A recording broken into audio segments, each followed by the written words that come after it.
Hello hi friends, అందరికీ నమస్కారం. Welcome to my channel Lahari Venky creative. ఒక స్టోరీ రూపంలో అయితే ఒక మంచి కథ అయితే ఉంటుంది ఫ్రెండ్స్. మన ఇంటికి ధనలక్ష్మి, ధాన్యలక్ష్మి, సంతానలక్ష్మి, కీర్తిలక్ష్మి ఇవన్నీ కూడా ఏ విధంగా వస్తాయి అనేది ఈ వీడియోలో ఉంటుంది.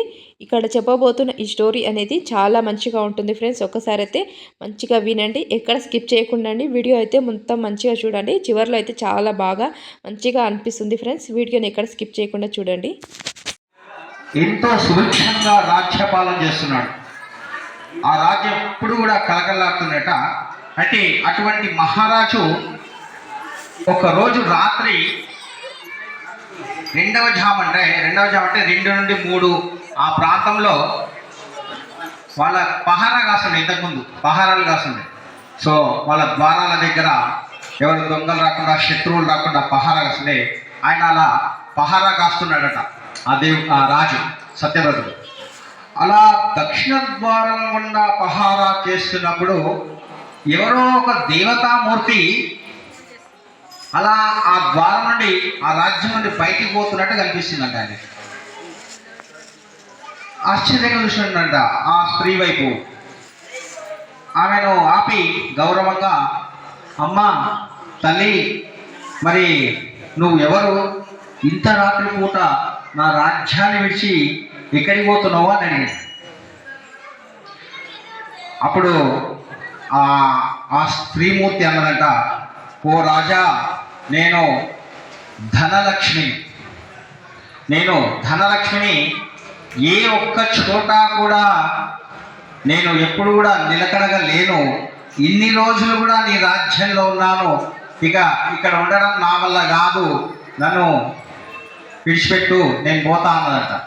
అప్పుడు ఆ రాజు, సరే నీ ఇష్టం తల్లి, అలాగే వెళ్ళు అని పంపించేసిందంట.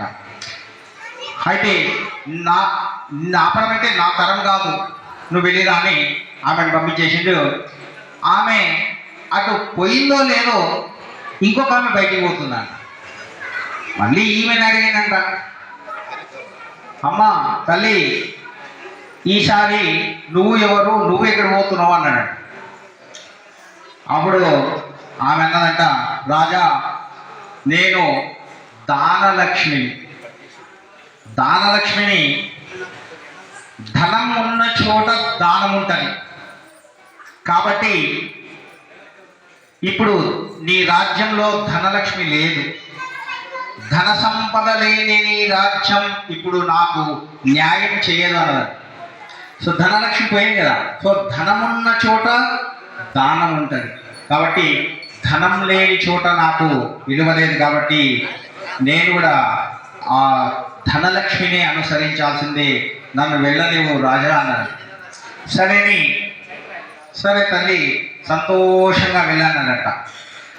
ఆమె అటు పోయిందో లేదో మళ్ళీ ఇంకొక దేవతామూర్తి మళ్ళీ బయటికి పోతున్నాడు. అమ్మ తల్లి, ఈసారి నువ్వెవరు, నువ్వెక్కడ పోతున్నట.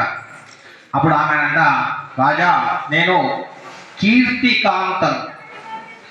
ధన సంపత్తి, దాన సంపద లేని రాజ్యంలో నేను ఉండజాలను.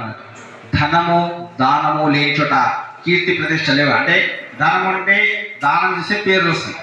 సో ఈ కీర్తి, నేను ధనము దానము లేని చోట నేను ఉండేది కాబట్టి నన్ను వెళ్ళనివ్వు అన్నదట. సరే అమ్మా పోయిరా అంట.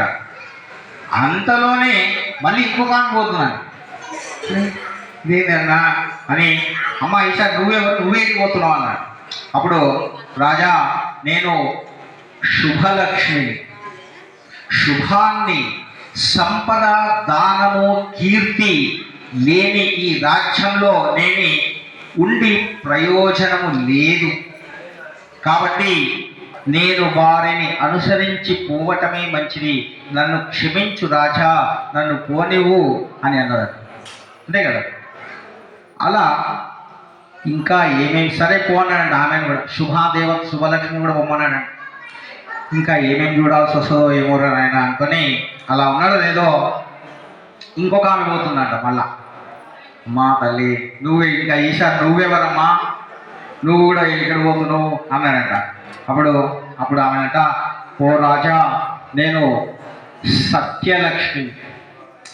సత్యలక్ష్మిని, ధనలక్ష్మి, దానలక్ష్మి, యశోలక్ష్మి, సౌభాగ్యలక్ష్మి నిన్ను విడిచి వెళ్ళిపోయారు, ఇక నీకు నా అవసరం ఉండదని నేను పోవాలనుకుంటున్నా, కాబట్టి నన్ను కూడా ఆజ్ఞయి నేను వెళ్ళిపోతా అన్నాడు.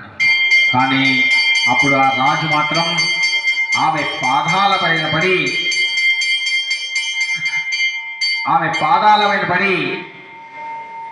అమ్మా తల్లి, వేరే ఏ సంపద కూడా నేను కోరలేదు, వాళ్ళంతట వాళ్ళే వచ్చినారు, వాళ్ళంతట వాళ్ళే పోయినారు, కానీ నేను సత్యం యొక్క పూజారిని, సత్యాన్ని కోరి సత్యం కోసమే జీవించే నన్ను వదిలి వెళ్ళడం నీకు భావ్యం కాదు, నన్ను వదిలిపోవద్దు అన్నాడు. అంతే కదా, నేను సత్యం, వాళ్ళు ధనలక్ష్మి, దానలక్ష్మి వాళ్ళంతా వాళ్ళే వచ్చినారు, వాళ్ళంతా వాళ్ళే పోతున్నారు, నేను ఎవరిని ఏమనలే, ఎవరిని ఆపలే, పోమన్నా, కానీ నేను ఎప్పుడు కూడా బతికింది సత్యం కోసమే, సత్యం కోరి జీవితాన్ని నేను గడిపాను, కాబట్టి నన్ను వదిలిపెట్టి పోకని ఆ ఒక్కని మాత్రం ఆపిండట కాళ్ళతో. అప్పుడు ఆ సత్యలక్ష్మి సంతోషపడి సరే నేను పోనని చెప్పేసి మళ్ళీ రాజ్యంలోకి రిటర్న్ వెళ్ళిపోయిందట. అప్పుడు రాజు కొన్ని రోజులు అలా గడిచిన తర్వాత ఒక దేవతామ మళ్ళీ రాజు పహారా కాస్తున్నప్పుడు ఒక దేవతామకి మళ్ళీ లోపలికి వస్తుందంట. ఈసారి బయటికి పోయింది కదా, ఈసారి లోపలికి వస్తుందంట. మళ్ళీ ఆమెను ఆపిందంట, అమ్మా నువ్వు ఎవరు, మళ్ళీ ఎందుకు వస్తున్నావు, మళ్ళీ ఎందుకు వస్తున్నావు లోపలికి అన్నట.